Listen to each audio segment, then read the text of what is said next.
मेरे प्यारे छात्रों नमस्कार। स्वागत है आप सभी का यस के एक्सीलेंस ट्यूटोरियल में। तो आज के इस ट्यूटोरियल में हम लोग 6 अंक वाला महत्वपूर्ण सवाल देखेंगे। कक्षा 10 गणित यूपी बोर्ड एग्जाम 2023 के लिए यह बहुत ही महत्वपूर्ण सवाल है। यह सवाल इस साल जो है ज़रूर पूछा जाएगा, क्योंकि 2019 में ये पूछा गया था। तो 20 गैप करके 21 गैप करके 2023 में ज़रूर पूछा जा सकता है। तो इसलिए यह यूपी बोर्ड एग्जाम 2023 के लिए महत्वपूर्ण सवाल है। इसको ज़रूर देखिएगा। अच्छा लगे तो चैनल को लाइक सब्सक्राइब भी कर दीजिएगा।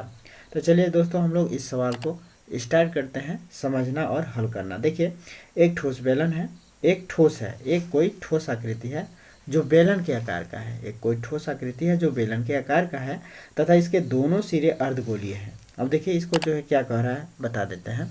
एक ठोस है, एक ठोस जो है ये जो है बेलन के आकार का है और इस पे इसके दोनों सिरे पर देखिए, ये जो है समझ लीजिए बेलन का भाग है और इस पे हम लोग जो है क्या लगाते हैं, अर्धगोला लगा देते हैं। इस पे अर्धगोला लगा देते हैं। ठीक है, यही कह रहा है कि दोनों सिरों पे क्या है, अर्धगोला है। अब इस अर्धगोले का जो है देखिए, अब ये जो यहाँ से लेकर और यहाँ तक जो है ये क्या होगा, ये बेलन का भाग होगा। ठीक है, और इस पे ये जो है अर्धगोला रखा गया है। इस अर्धगोले की खासियत यह है कि जितना इसका जो है त्रिज्या है, इस अर्धगोले की जितना व्यास है उतना ही व्यास इस बेलन का भी है। यानी कि इसकी इस अर्धगोले की दो जितनी त्रिज्या होगी उतना ही जो है इस बेलन का भी त्रिज्या होगा।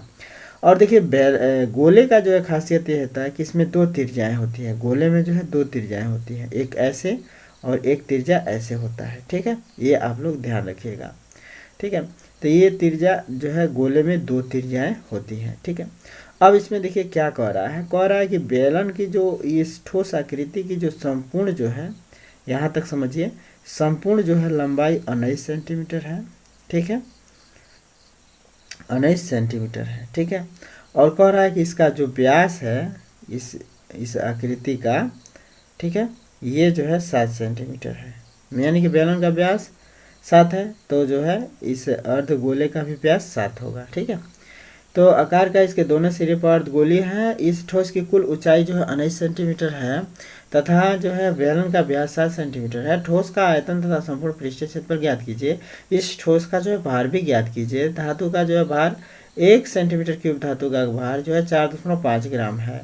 पाई का मान 22/7 लेना है। ठीक है, यानी कि हम लोगों को आयतन ज्ञात करना है, संपूर्ण पृष्ठीय क्षेत्रफल ज्ञात करना है इस ठोस का। ठीक है, तो ठोस का आयतन ज्ञात करने के लिए हम लोगों को क्या चाहिए भाई, तो इस ठोस का आयतन ज्ञात करने के लिए हम लोग को क्या करना पड़ेगा, तो इस बेलन का आयतन ज्ञात करना पड़ेगा और इस अर्धगोले का आयतन और प्लस में जो है इस ठोस का आयतन जो है, इस बेलनकार भाग का जो है आयतन निकालना पड़ेगा।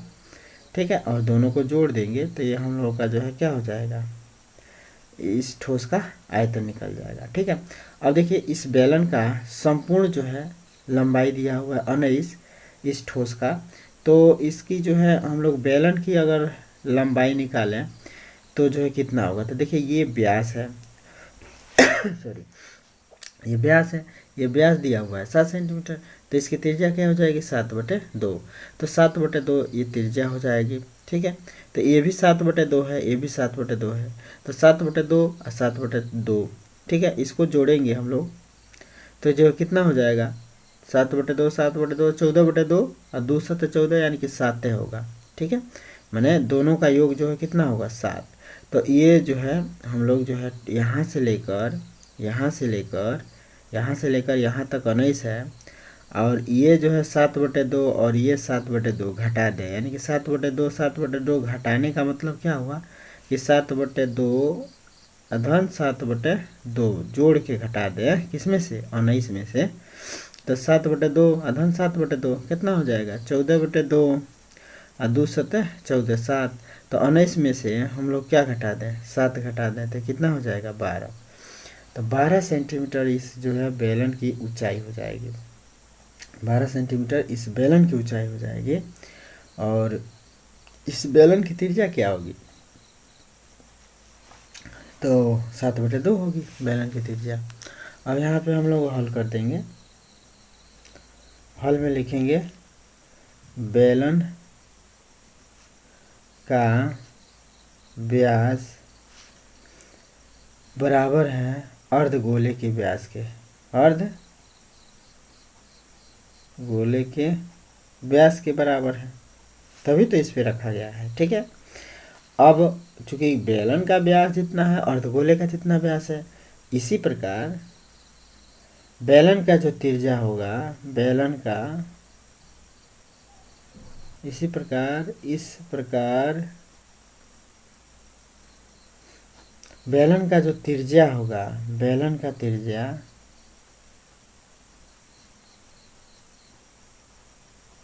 बराबर अर्धगोले का त्रिज्या हो जाएगा, नहीं हो जाएगा। तो बेलन का त्रिज्या कितना होगा, तो 7/2 है। बेलन की त्रिज्या r बराबर 7/2, तो अर्धगोले की त्रिज्या भी क्या हो जाएगी, 7/2 हो जाएगी। ठीक है, अब हम लोग इस ठोस का आयतन निकालते हैं। तो लिखेंगे ठोस का आयतन बराबर, ठोस का आयतन बराबर क्या हो जाएगा, तो पाई r स्क्वायर होता है। ठोस का आयतन बराबर क्या हो जाएगा, तो देखिए इसमें दो आकृतियां हैं, एक तो बेलन है और इस ठोस की दो आकृतियां हैं, एक बेलन और दो गो अर्धगोला। तो लिखेंगे बेलन का आयतन, बेलन का आयतन धन में 2 गुणे अर्धगोले का आयतन, अर्धगोले का आयतन। ठीक है, तो बेलन का आयतन क्या होता है, पाई r स्क्वायर एच। बेलन का आयतन क्या होता है, पाई r स्क्वायर एच। और तो यहाँ पे लिख दीजिए पाई r स्क्वायर एच। धन में अर्धगोले का आयतन क्या होता है, तो 2 गुणे अर्धगोले का आयतन, 2 पहले से है भाई, 2 हैं तो 2 से गुणा कर देंगे। अर्धगोले का आयतन, अर्धगोला है तो अर्धगोले का आयतन निकाल देंगे, तो 2 गुणे अर्धगोले का आयतन। अर्धगोले का आयतन क्या होता है, तो 2/3 पाई r क्यूब, 2/3 पाई r क्यूब होता है। अब चाहें तो हम लोग जो है यहाँ से जो है पाई r भी कॉमन ले सकते हैं। देखिए यहाँ पे पाई r स्क्वायर है, यहाँ पे पाई r क्यूब है, तो पाई r हम लोग कॉमन ही ले लेते हैं। बहुत सारे स्टूडेंट को कॉमन नहीं समझ में आएगा, तो क्या करते हैं हम लोग कॉमन को छोड़ देते हैं, जैसे है वैसे ही मान रख देते हैं। ठीक है, तो 22/7 है तो 22/7 ले लेते हैं। पाई का मान 22/7 लेना है, यहाँ पे बताया गया है। और फिर r का मान 7/2 गुणे 7/2 ले लेना है। और ऊंचाई जो है कितना है, तो 12 सेंटीमीटर है, तो 12 ले लेना है। और प्लस करना है 2 दूना 2 गुणे 2/3। अब पाई का मान 22/7 और गुणे r का मान कितना हो जाएगा, तो 7/2 गुणे 7/2 गुणे 7/2 हो जाएगा।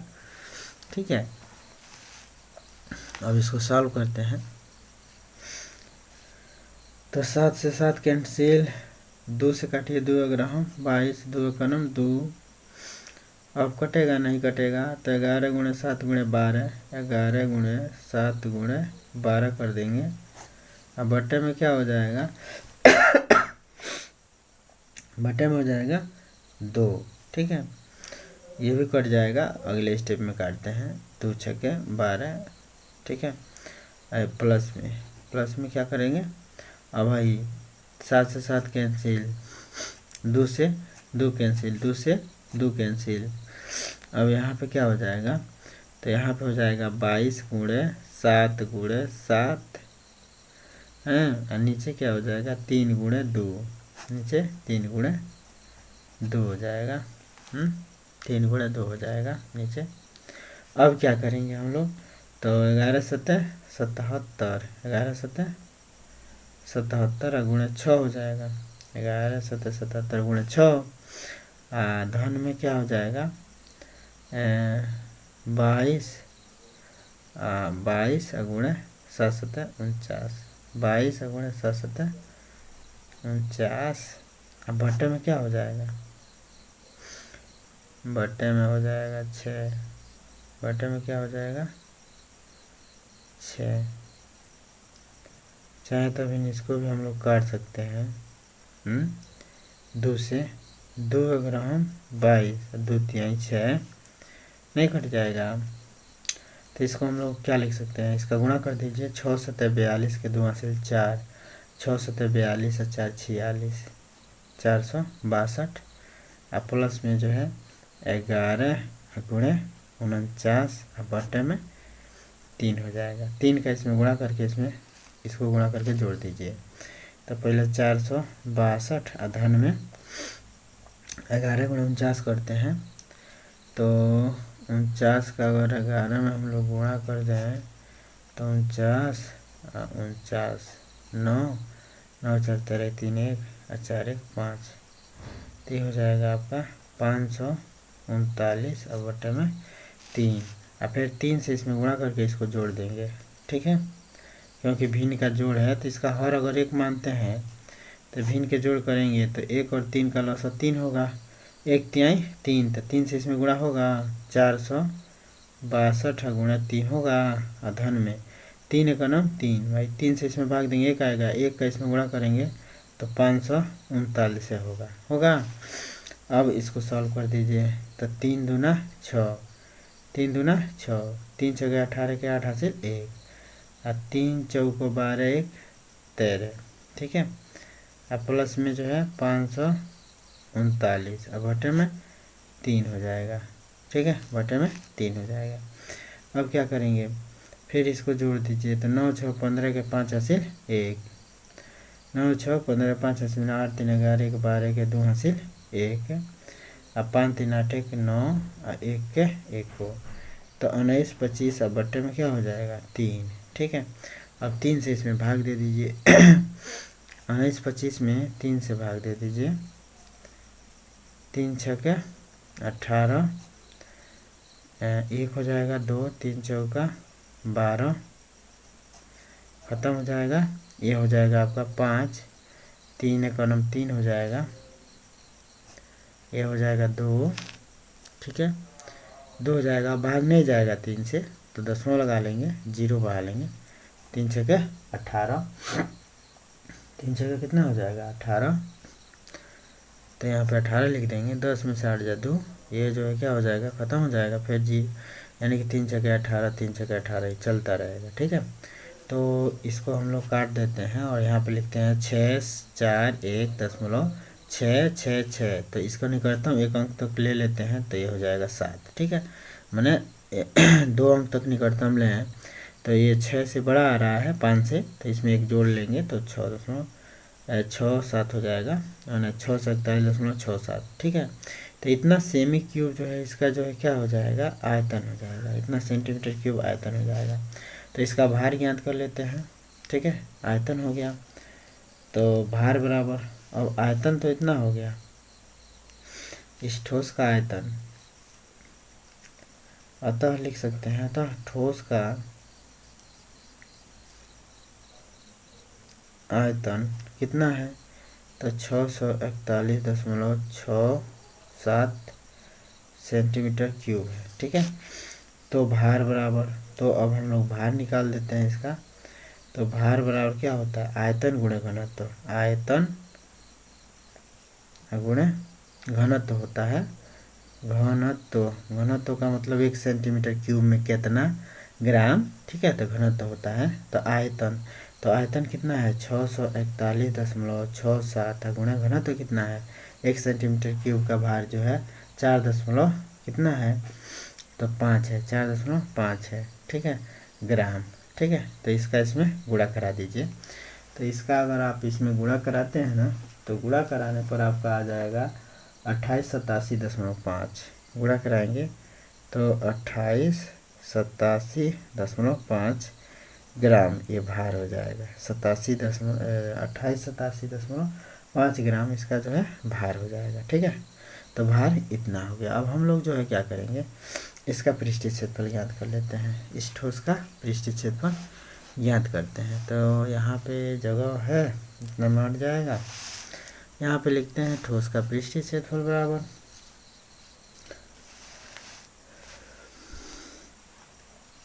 कहाँ पे दूसरा पन्ना लेते हैं। अब इसका जो हम लोग क्या करते हैं संपूर्ण पृष्ठीय क्षेत्रफल, देखिए इसमें कह रहा है इसका जो संपूर्ण पृष्ठीय क्षेत्रफल, आयतन तो ज्ञात कर दिए, संपूर्ण पृष्ठीय क्षेत्रफल पूछ रहा है, तो संपूर्ण पृष्ठीय क्षेत्रफल निकालते हैं। तो यहाँ पे लिखेंगे हम लोग संपूर्ण पृष्ठीय क्षेत्रफल। ठोस का संपूर्ण पृष्ठीय क्षेत्रफल, संपूर्ण पृष्ठीय क्षेत्रफल। तो ठोस का संपूर्ण पृष्ठीय क्षेत्रफल बराबर क्या होगा, तो बेलन का वक्र पृष्ठीय क्षेत्रफल निकालना पड़ेगा।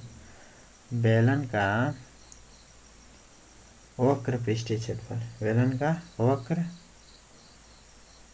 पृष्ठीय क्षेत्रफल आधान में जो है 2 अर्धगोले का वक्र पृष्ठीय क्षेत्रफल, 2 गुणे अर्धगोले का वक्र पृष्ठीय क्षेत्रफल, अरे यार 2 गुणे अर्धगोले का वक्र पृष्ठीय क्षेत्रफल, यहाँ पे लिखेंगे 2 गुणे अर्धगोले का वक्र पृष्ठीय क्षेत्रफल, अर्धगोला पृष्ठीय क्षेत्रफल, ठीक है, शॉर्टकट में लिख दे रहे हैं, समझ जाइएगा, अर्धगोले का पृष्ठीय क्षेत्रफल।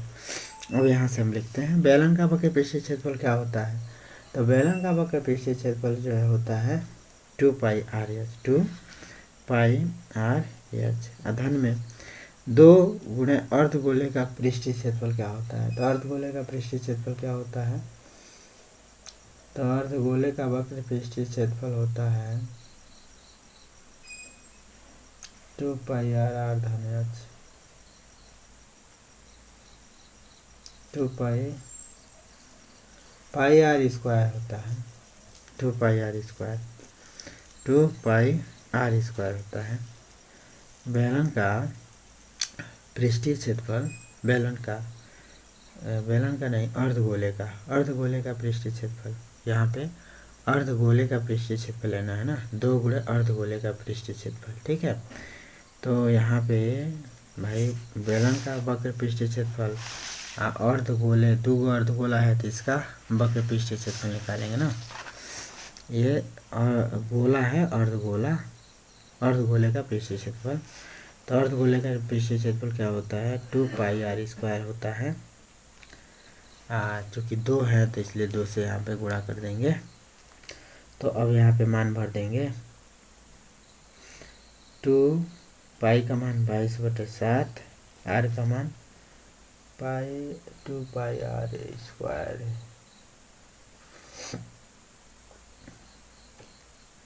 2πr/h, तो h का मान कितना है, r का मान 7/2, h का मान 12, धन में 2 गुणे 22/7 गुणे r के मान 7/2 गुणे 7/2 हो जाएगा, 7 से 7 कैंसिल, 2 से 2 कैंसिल, यहाँ पे 7 से 7 कैंसिल, 2 से जो है 2 कैंसिल, ये 2 से 2 कैंसिल, अब जन बचेगा ऊपर लिख लेते हैं, तो 22 गुणे 12 इधर बच जाएगा, 22 गुणे 12 इधर बच जाएगा, अब बटे में कुछ भी नहीं है, धन में इधर 22 गुणे 7 हो जाएगा, तो 22 गुणे 7 हो जाएगा, 22 गुणे 7 और कुछ नहीं छूट रहा है, और नीचे भी कुछ नहीं बचेगा, ठीक है।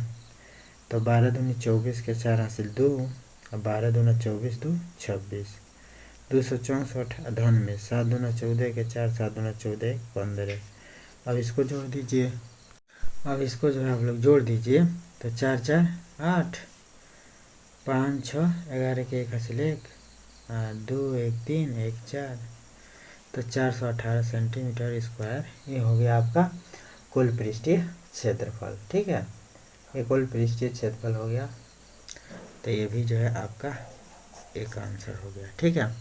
तो यही पूछा गया था कि आप इसका जो है भार ज्ञात कीजिए, तो भार हम लोगों ने इतना ज्ञात कर दिया, फिर जो है आयतन पूछा था, तो आयतन में हम लोगों ने इतना ज्ञात कर लिया, ठीक है, और इसके बाद से पृष्ठीय क्षेत्रफल संपूर्ण पूछा था, तो ये संपूर्ण पृष्ठीय क्षेत्रफल हो गया, ठीक है।